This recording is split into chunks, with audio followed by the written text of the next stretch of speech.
Salut à tous, bienvenue dans cette nouvelle vidéo. C'est la fin d'un nouveau chapitre. Le Paris Saint-Germain met un terme à cette saison 2022-2023 assez catastrophique. Éliminé dès les 16e de finale de Coupe de France face à l'ennemi juré, l'Olympique de Marseille. Élimination dès les 8e de finale de Ligue des Champions face au Bayern de Munich sans avoir marqué le moindre but à l'aller et au retour. On n'a pas existé. Face à un Bayern de Munich qui n'était pas si impressionnant que ça. Il y a eu beaucoup d'histoires. Galtier qui ne connaît pas la règle de l'UEFA par rapport aux poules et l'ex-aequo. Voilà, très clairement, je pense que c'est l'une des pires saisons sous l'ère QSI. On a vécu un bon mois d'août, un bon mois de septembre, mais malheureusement, ça n'a pas suivi.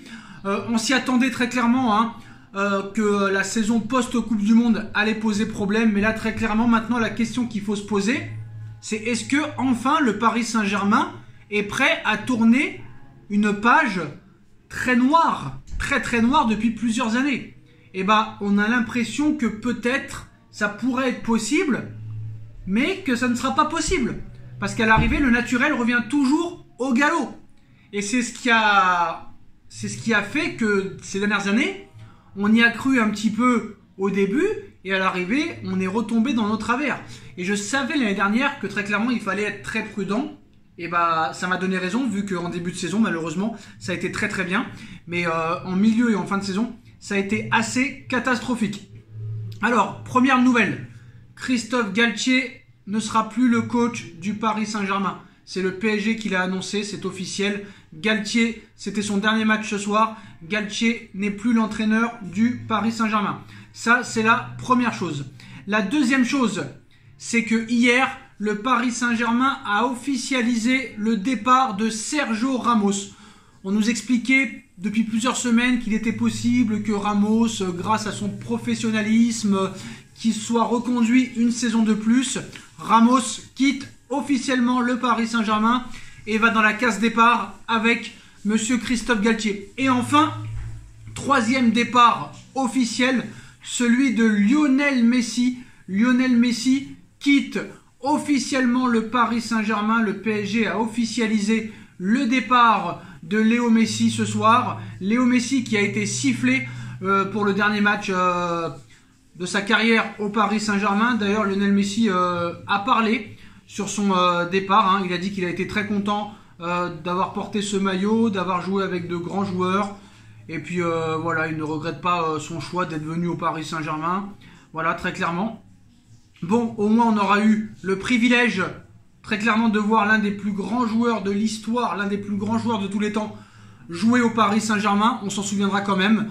Mais voilà, Messi est parti, Galtier est parti, Ramos est parti. Pour moi, c'est déjà un premier pas. Ça veut dire qu'on veut quand même changer certaines choses. Mais est-ce que ces choses-là, on va les remplacer par des choses compétentes? C'est ça la question qu'on va se poser. Par qui Messi va être remplacé? Par qui Ramos va être remplacé? Par qui Galtier va être remplacé? En tout cas, Luis Enrique est attendu à Paris en milieu de semaine prochaine. Il a conquis Doha, il a conquis le Prince, il a conquis QSI. Depuis plusieurs jours, il travaille déjà sur le mercato parisien de cet été. Sauf improbable retournement de situation, il sera donc le prochain entraîneur du Paris Saint-Germain. Est-ce un bon choix? J'ai envie de dire oui et non. Non, pourquoi? Non, parce que Luis Enrique, à part cette saison 2014-2015 au Barça, il n'y a rien d'exceptionnel. Et encore, est-ce qu'on peut lui approber, on va dire, cette victoire en Ligue des Champions en 2014-2015 avec l'équipe qu'il y avait au Barça? Je pense que n'importe quel coach, même vous et moi, aurait été champion d'Europe. À l'AS Rome, c'est un échec. Au Celta Vigo, c'est un échec. La deuxième saison au Barça, c'est un échec. Avec la Roja, c'est un échec. Donc certes, il a gagné une Ligue des Champions. Certes, il a connu de gros vestiaires. Certes, il a un caractère. Mais est-ce que c'est le joueur idéal? Est-ce que c'est l'entraîneur idéal pour le Paris Saint-Germain? Est-ce que c'est le coach à l'instant T qu'on ait besoin? Ça, je ne sais pas. Honnêtement, pour moi, c'est du 50-50, même du 60-40. Très clairement, voilà, il n'y a pas beaucoup de saisons qui ont été prolifiques pour lui, qui ont été intéressantes. Bon, il y a quand même cette demi-finale à l'Euro 2021. Il faut quand même la mettre sur le papier. Mais franchement, moi, je suis pas comme un fou. Après, voilà, on va pas se mentir. Klopp était indéboulonnable vu qu'il voulait rester à Liverpool. Guardiola voulait rester à Manchester City. Zidane ne voulait pas venir. Mourinho pour les Qataris c'était un petit peu trop juste parce que certes il avait un gros caractère, une grosse autorité, mais malheureusement au niveau du jeu c'était pas ça. Donc voilà, très clairement ça risque d'être intéressant à voir. Alors Luis Campos a parlé, hein. On a beaucoup discuté et nous sommes arrivés à ce résultat final avec ces deux grands joueurs. La vie continue sur Ramos et Messi. On fera un bilan, il faut le bon timing pour le faire. On n'a pas encore pris de décision sur la tournure du mercato. Alors Skriniar normalement va remplacer Ramos. Skriniar problème de dos. Lucas Hernandez, si Paris met les 60 millions d'euros, le Bayern ne s'opposera pas à son transfert. 60 millions d'euros pour un joueur à 1 an de la fin de son contrat et qui enchaîne les grosses blessures, pour moi c'est une mauvaise idée, une très mauvaise idée. En ce qui concerne les autres pistes, il y a un accord qui est conclu entre Ugarte et Chelsea. Le milieu de terrain uruguayen a choisi Chelsea. Il ne participera pas à la Ligue des Champions. Tous les joueurs qui ne veulent pas venir au Paris Saint-Germain ne sont pas obligés de venir au Paris Saint-Germain. Alors le PSG évalue la possibilité de faire une offre pour Gabriel d'Arsenal, le défenseur de 25 ans. Pour l'instant qui souhaite rester à Arsenal, mais Paris pourrait faire une offre dans les prochaines semaines.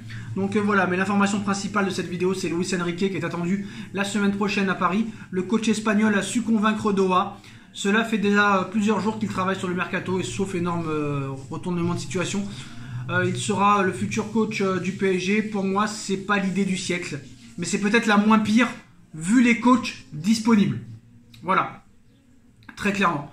Vous allez me dire, est-ce que tu vas débriefer le match? Pour moi, ça n'a aucun intérêt.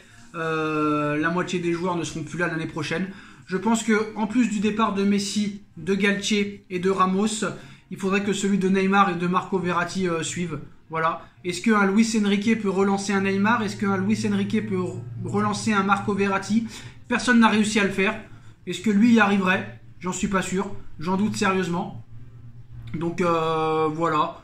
Pas grand chose à dire sur ce match de ce soir, hein. À l'heure où je vous parle, le PSG est déjà mené 1-0, donc ils ont déjà la tête en vacances, je crois. Non, il y a toujours 0-0, bon bref. Voilà, c'est pas un match intéressant. Le PSG est déjà champion de France, donc ça sert à rien de faire une vidéo à minuit 30 pour débriefer le dernier match de la saison. Mieux vaut communiquer sur les dernières informations chaudes concernant le Paris Saint-Germain. Voilà, dites-nous en commentaire ce que vous en pensez, on like, on partage, on commente, on s'abonne. Et on se retrouve très vite pour une nouvelle vidéo. Tchuss.